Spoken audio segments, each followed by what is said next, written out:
Honored guests, dear colleagues, friends, media representatives, we are delighted to welcome you all today on behalf of the University for Business and Technology in Kosovo. It's my pleasure to be in the middle of honored representatives from Universal Peace Federation, Washington Times, and International Association of Youth and Students for Peace, great personalities who have identified themselves through their big work on the good and development of humanity. The aim of this discussion panel consists in informing more about your sublime work and also will help more develop ideas, sharing opinions, questions that can increase our will and desire to further development. University for Business and Technology is the biggest higher educational institution in Kosovo that plays a big role not only in the educational area, but also helping the development of Kosovo society, contributing and building good network through higher education institutions of the Western Balkans, with the aim to develop peaceful environment for the society. Part of this panel are Dr. Koji Matsuda, President, International Association of Youth and Students for Peace, Mr. Tom McDavid, Chairman of Washington Times, and Mr. Bogdan Pamer, President of International Association of Youth and Students Europe and the Middle East. Without much further ado, let me invite Dr. Koji Matsuda for his work. The floor is yours.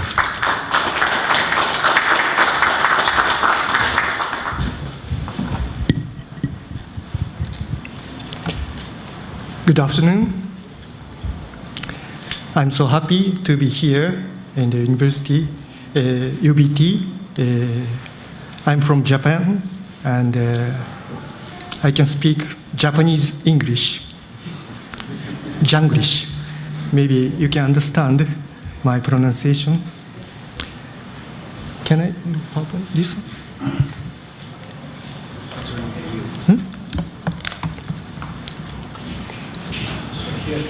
Oh, okay.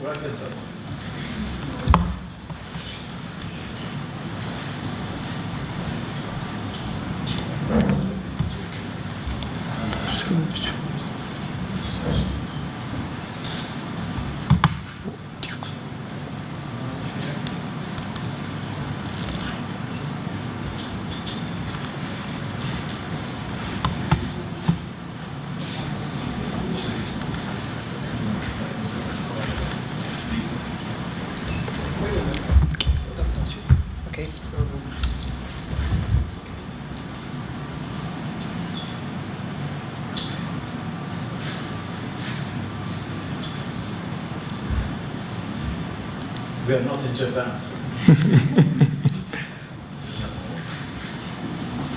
Okay. Okay. This one? We're going only to school, okay?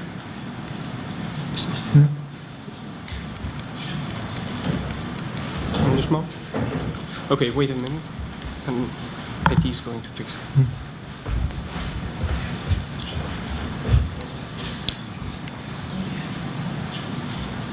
This is the third time for me to come to Kosovo.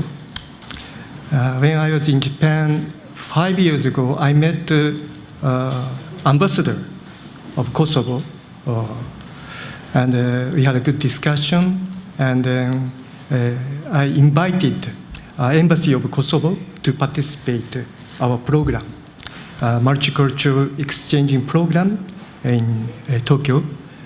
And from that time, I had a very good feeling, and I want to become like a ambassador of Kosovo to testify the good points of Kosovo culture and the people of Kosovo to many young people.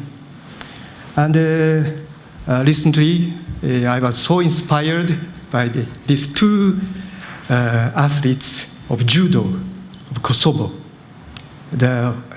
Especially final match, these Kosovo female judo athletes won, and Japanese athletes lost. I was sad as Japanese, but I feel very happy because Kosovo became more famous internationally. So I hope more young people like these athletes to become international people, to give more influence. Then Kosovo nation will become more popular and famous. That's my dream.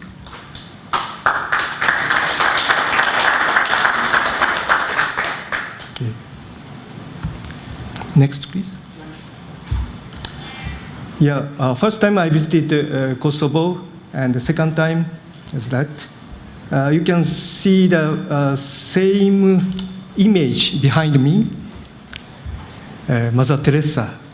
I respect so much her because I was studying in Catholic high school in Japan. When she was in Japan, I listened her speech and so inspired. And also, I participated and gave a speech in the YSP inauguration program in Congress Hall in Kosovo. Okay, next. I'm from Hiroshima, and my grandfather was a survivor victim of atomic bomb. And because he could survive, I am here today to speak. When I was a child, I had thinking how to create peace. And because Hiroshima was like a tragic city, and many children and young people were thinking how to create peace. Next, please. When I was 18 years old, I met this movement of Universal Peace Federation and the Youth and the Students for Peace. The founder of this movement is Dr. Sam Myung-moon and Dr. Hak Jahan-moon. They are Korean, and they have clear peace vision and a clear idea, and also many international activities to realize world peace. When I was 18 years old, I met this movement, and I was so inspired by this vision and also activity of international level. Then I joined this movement, and I'm so happy now. I'm now working internationally. Okay. I'd like to ask a question to young people. Who has the keys to the sustainable development of a nation? What do you think? Who has keys? My answer is the youth. Youth has the keys to the sustainable development of a nation. Mother Moon, the founder of IAYSP, she always emphasized this point. She always empowered youth and students to become the light of the world. So I'm working to realize this point. The youth should stand for the nation and the world. Next, please. The United Nations said that the UN has long recognized that young people are a major human resource for development and key agents for social change, economic growth, and technological innovation. Yeah, recently, YSP passed the judging committee of NGO in the UN, ECOSOC, and we passed, and we are getting special consultative status of ECOSOC in UN. So from this year, we can work more closely with United Nations. Okay, next, please. And 5 years ago, YSP was inaugurated in Korea, and many Japanese and Korean people participated. Next. And now 48 national chapters we have, so we can work internationally through our program. Okay, next. And in Albania, we did a big rally, 2,500 youth and students gathered, and we did a speech contest, presentation contest in Albania. Next, please. And our vision is a global family of young people building a world of peace with true love. Next. And our mission is to advance world peace by empowering youth and students to become global citizens through character education and peace projects supporting the UN Sustainable Development Goals. Next, please. And our core values is RISE. Maybe you can remember easily. Responsibility, integrity, and service, and empathy. Whenever we organize program, we emphasize these core values to practice these values.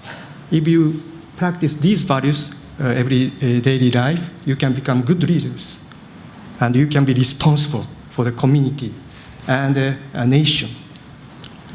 And also integrity is very important. Our mind and body should be united, and our words and action should be united. Okay, next. And our objective is empowering youth leaders. Next, please. President Bogdan will explain about Peace Designer Program later. In Korea, 2,500 youth and students participated in this program, and they created service projects and peace projects by themselves, and to serve the community and create peace, and also to support SDGs. Next. And in Japan, 95 projects were started by peace designers in several areas in Japan. Okay. And in Benin, recently there are many terrorists trying to approach young people to participate terrorist group. So university and college, high school, they asked the YSP to do a peace tour, and we explained about our vision of peace and how to create the peace projects, and many students liked our program. 36 universities and 27 high schools, they welcomed our programs. And the teachers, they asked to continue Peace Designer program in high schools and universities. Next, please. And we worked with the Thailand government and the Ministry of Education. He was inspired by our program, and he said, it is also often said that knowledge is power, but I think that is probably wrong. Character is power. I'm very pleased that your movement, your programs, tap into the foundation of character, that is love. Next, please. And we worked with Minister of Education and also government of Thailand, and we organized YSP symposium in the UN hall, and government and Ministry of Education mobilized students and youth to participate in this program. Next, please. And 15,000 youth and students participated in that program. And we did 14 MOUs with high schools, and we are continuing our programs, especially character education program. Next, please. And the second is creating a culture of peace, please. This program was started from Japan. Japanese youth and students started this program. We call it Synergy, students, ideas, and energy. So public speaking competition for students, projects, and innovative ideas. So they give like a 10 minutes presentation, like a TED Talk. And we have an evaluation, and many young people liked this program. And 10,000 youth and students participated in Tokyo. Next. And this Synergy program is expanding internationally. Last year, 33 nations they organized. And the winner of Synergy International was a Philippine student. She became very famous now in Philippines because of that program. Okay? And YSP Peru, he's 25 years old. When he created YSP in that nation, there was no like a supporter, but he determined and worked with students, and 20 students joined, and he organized many programs, and he could work with government of Peru, and they organized Synergy program with the government, and the city mayors, they supported all the Synergy programs. And also, they got 30 minutes free TV program for youth in Peru. So YSP is always, every week they are doing a program in the television. So I hope Synergy Kosovo will be organized in UBT. Thank you. And I hope some of you will challenge and will become a winner of Synergy in Kosovo, and will become winner international level, and to become famous. And the students' idea can change the society and the nation and the world. I believe it, and you can do that. Okay, next. And the third point is supporting UN SDGs. Please. As you know, UN made 17 Sustainable Development Goals, and we empower youth and students to create projects to support SDGs. Also, we organize to support International Day, which United Nations made it. International Youth Day, International Day of Peace, and the International Volunteer Day. These kind of days, we work together with United Nations and the government and schools to expand the culture of peace. Okay, next. And one Japanese, he decided to do planting tree projects in Indonesia, and we supported. And in 2008, there was nothing of the tree in Bali Island. And he went there and he continued the projects. Now the environment completely changed because of this person's effort. Next. And in the Philippines, YSP is working with government, National Youth Commission, and 30,000 trees were planted last year. And the government side, they are grateful to work with us because they made this billion trees projects by the government, and now youth and students stand to support these projects. Okay, next. And you can check our program in the website and Facebook and Instagram, and also YouTube channel. Okay. In the end, I'd like to introduce Mother Teresa's message. From where does peace start? She said, peace begins with a smile. Smile. And peace begins with me. That's our thinking. Always emphasize this point. Young people always ask, oh, government's problems and leaders' problems. But peace can start with me, with my smile.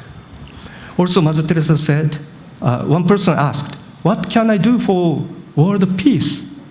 She responded, first, go back to your home and love your family. And peace starts from our family. That's a very important point. So please understand. And YSP, we want to empower you to become good person. Also with love and with, then you can make a happy family in the near future. I'd like to empower more youth and students to have more vision and to get a clear sense of happiness, also become peacemakers. So we can work together. Okay, next. And also, I read the vision and the strategic goals of UBT, and I found several points which YSP can work together. So the UBT will contribute to the economic, social, and cultural development of Kosovo and beyond. And strategic goals, leadership and innovation, increasing internationalization and regional partnerships, and a partnership with the community co-creator, and social responsibility.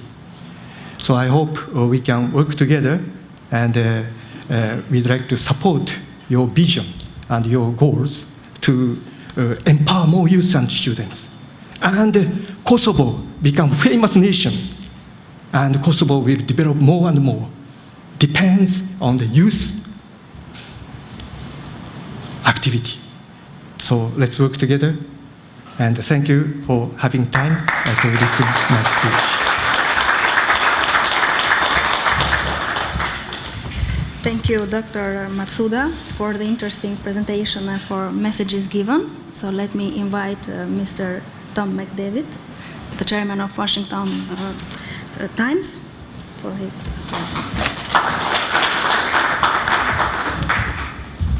Thank you very, very much. And thank you, Dr. Matsuda. I always learn so much when I hear your speaking. I apologize that we were a bit late, but we were having a briefing by your president, President Hariri. I hope I said that correctly. I was overwhelmed. I didn't expect to hear what I heard and see what I saw. He did a PowerPoint deck that laid out the vision and accomplishments of UBT. And quite frankly, I didn't know about UBT until I came here today. I knew I was going to come and say a few words to some students and faculty, some of whom were journalism or communications people. But I'm really impressed. The last thing I said when I came out, because we were a little bit late, I said to the president, I think that someday the front page of the cover story of Harvard Business Review should do an in-depth feature story on what you people are doing here.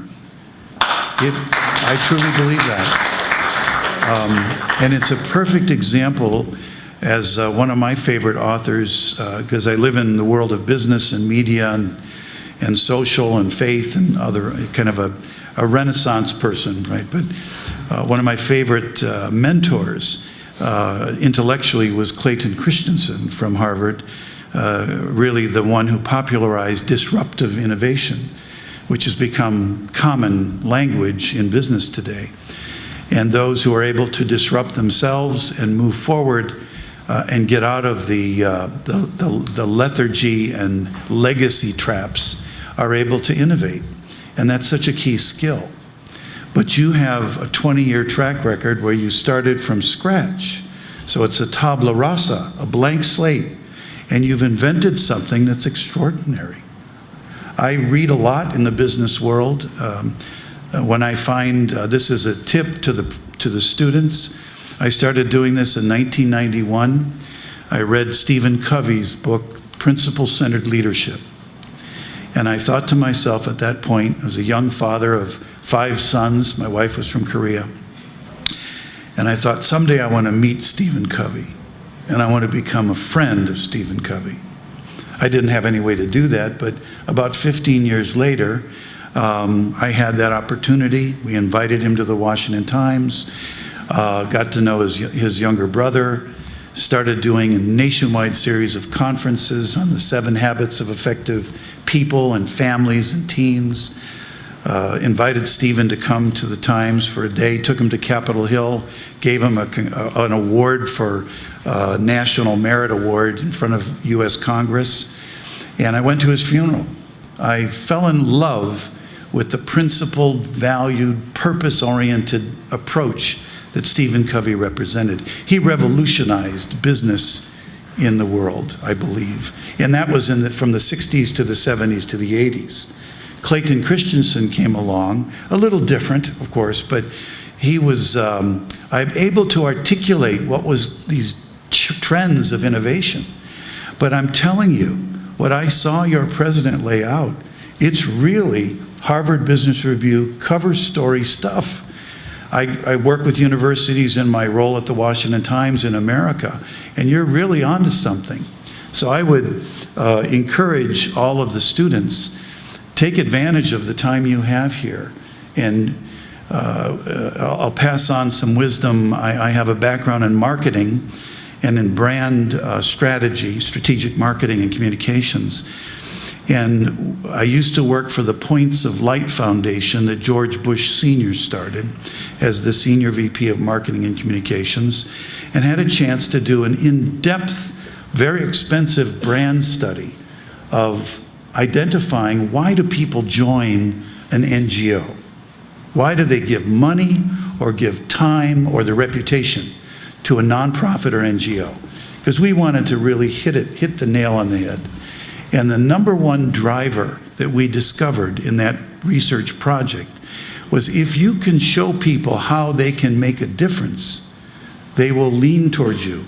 If you show how you manage yourself with efficiency and integrity, no question. But the key driver, brand driver in a brand architecture, by 65%, if I can help you make a difference, it will be valuable. So as you go through your academic experience, think big and think deeply, like Dr. Matsuda said. These values matter. That's why I love working with UPF. Besides the Washington Times, I serve as the global director of our International Media Association for Peace and the International Association for Peace and Economic Development.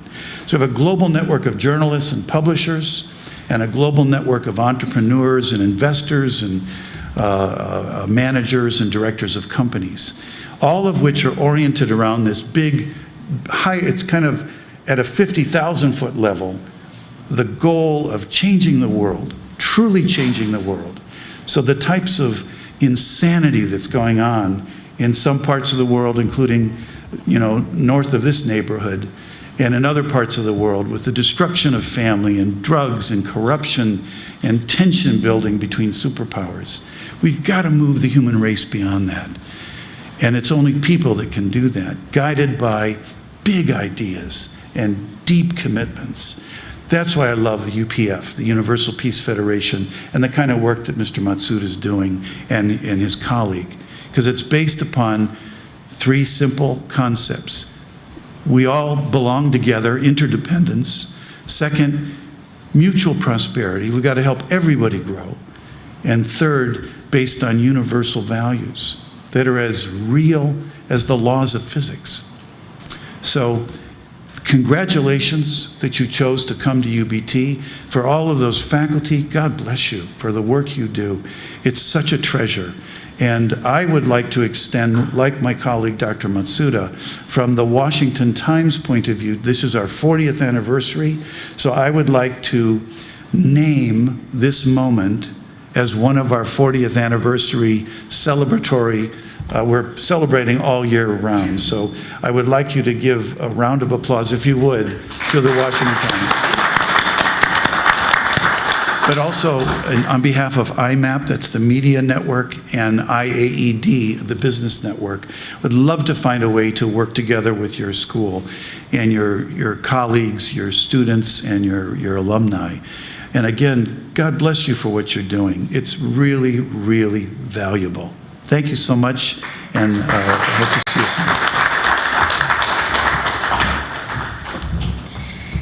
soon. Mr. Bogdan Pamer, President of International Association of Youth and Students, Europe and the Middle East. The floor is yours. Hello, good afternoon. Thank you, Dr. Matsuda. Thank you, Mr. McDavid, for these very inspirational talks. And it's for me, as the president of IYSP in Europe and the Middle East, coordinating a total of 71 nations, which is a big area. It's a great pleasure to have these great examples of leaders who really practice this principled sort of approach that can bring long-lasting and sustainable transformation with them, and also to learn from them. So, what I would like to share with you today is our flagship program that we have at IYSP, which is the Peace Designer Training. The Peace Designer Training. Okay, so as was already mentioned, we work as part of a global ecosystem of NGOs, schools, universities, and other partners to foster and raise a new generation that can contribute not only with ideas and wishes, I want world peace, but with actual skill and a clear plan to contributing to sustainable development and realizing the sustainable development goals and a world of peace. Sometimes when I don't know how it is exactly here in Kosovo, but I feel sometimes there's a temptation for young people either to say, I know everything, I can tell the government or all the politicians, they're all, I shouldn't say this word here, but not properly educated, and I know it best, I can change the world. Here and now with holding up this poster. And the other extreme, and this usually leads to all forms of extremism which you have on the left, on the right, and religious and so on. And in the other end of the spectrum, you have, I don't know how you sometimes feel, but I'm working with students myself, and many of them, when we start the peace designer training, they think like, no, actually the world is going downhill. Although there's a lot of data by the United Nations and many other places that actually there is some good progress and development, but the sense of the motion is, no, I can only focus on myself. I can only make sure that I have a nice life. This temptation of hedonism on the other side. So in a sense at IYSP we try to fill the place in the middle between extremism and hedonism, and empower young people not to jump for quick and simple extremist solutions, but for solutions that work and that appreciate the complexity of life. And as we can heard here with this university becoming an ecosystem and a smart city and all these sort of great ideas, this is exactly what we are trying to do with the peace design education, because we can only know how to make the world a better place if we try it out, if we make small examples in many small places and then scale these innovations globally that work. So that's our approach. And yeah, of course at the moment we have this situation in the war, in Ukraine, the Russian aggression, and our current focus, this is our long-term vision, but also we are currently helping. We have analyzed where can we help best as IYSP, and all of our European and Middle East chapters are supporting Moldova, one of the poorest countries in Europe that took in so many refugees, and we built a very efficient refugee support center there, and which has now become a center for young families, and the mothers get psychological support, and children have space to play, and so on. So we are dealing with current issues, but our long-time understanding is, and this is the concept was developed by a professor from MIT, a business school, actually Otto Schama, who developed the youth transformation processes for businesses and societies. And he speaks of that we are actually challenged with three big challenges that human beings and our planet face. This is the personal divide. There's the division between self and self. Suicide is a global problem, bigger than wars. So the divide between self and self is an actual economically measured, and the impacts of mental health, if you study the OECD data, is huge on our economies as well. So that's the first part we need to deal with. The second one is the social divide, the divides between myself and others, and the eco-divide between self and planet and the things. So in our understanding, actually, education needs to address these three areas. Education has three dimensions. It has, on the one hand, education for practical skills and expertise that allow us to engage in the world and meaningfully make a difference here. We need education for relationships education and interpersonal competencies, which I heard you're also studying here a lot and learning. And the third one is the education of heart and character and self-competence. And as soon as we study interpersonal competence, it becomes very obvious that self-competence is the key to successfully engaging with others, with our teams, and so on. So at the Peace Designer training, we combine all these aspects, and it's a form of project-based learning. You can hear some of the projects that the students that participated in our Peace Designer trainings across Europe have realized. And the materials that we developed together with a group of very inspired activists and young educators is we have a handbook for facilitators, a workbook for participants, and slides for facilitators.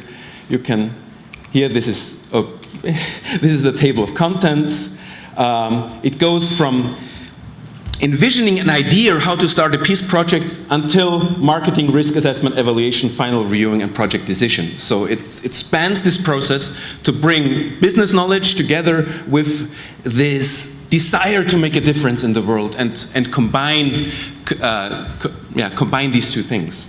Well, so we have good material available that you can study. I'm here at business school, so I'm sure you're aware with the fishbone and other forms of problem analysis and so on. And yeah, we have this handbook for facilitators available, great set of slides. And we are at IOYSP, Europe and Middle East, we are actually looking for partnering with universities. We have one university in Austria that already is partnering with us to further develop that program. It happens to be the school where I'm teaching as well, the University of Education in Upper Austria. And we're working with a variety of schools to start, and universities to start these peace designer clubs where people get together and really create this sort of project, go deeply into the transformation they want to see in the world, and use the design thinking process to realize meaningful projects. And the things that the students participating in this can learn is really covering all these three dimensions just mentioned, and is a great leadership training. So yeah, we're looking forward, and if the opportunity presents itself to also work together with UPT in developing something in this area, technologically you're already way better equipped than I originally imagined. So this is nothing. We have some good partners there, but you're much better established here than I thought. Then we have nothing to contribute in that area. But I think in this area of this program, and really inspiring and a community of young people that can work together to make a real difference, I think we have something to offer there, and I'm looking forward to cooperating and working with you. That's how you reach us on Instagram, Facebook, on our website, and that's our local phone number. If you want to reach out to us, but I'm happy to join in conversation with you. Thank you very much.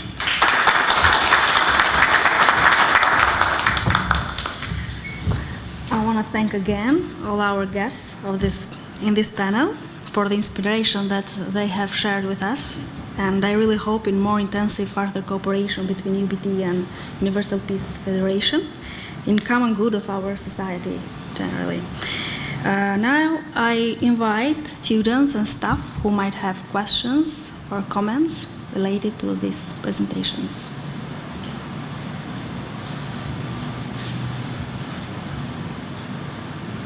Questions?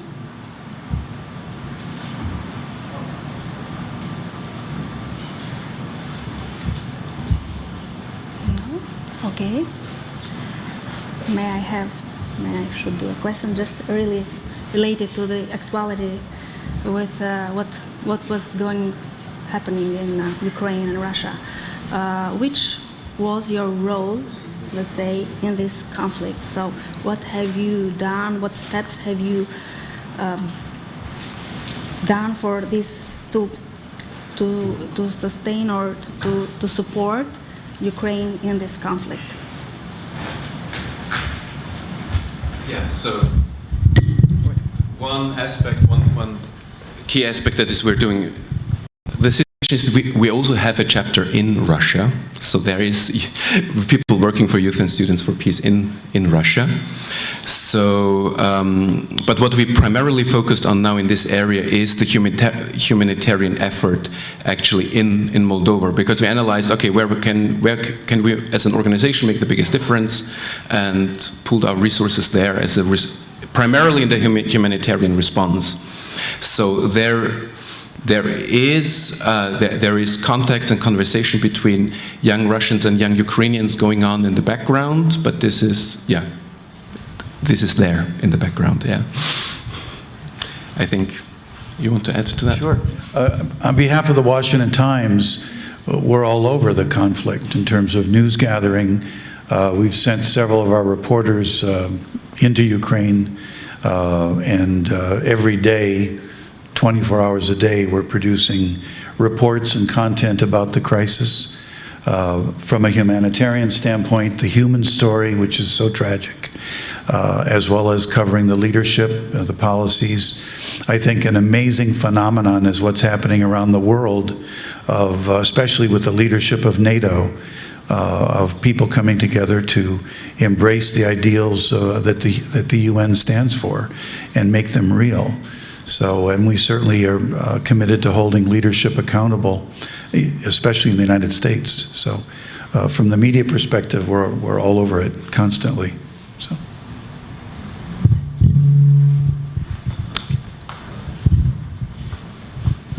Our students have a question.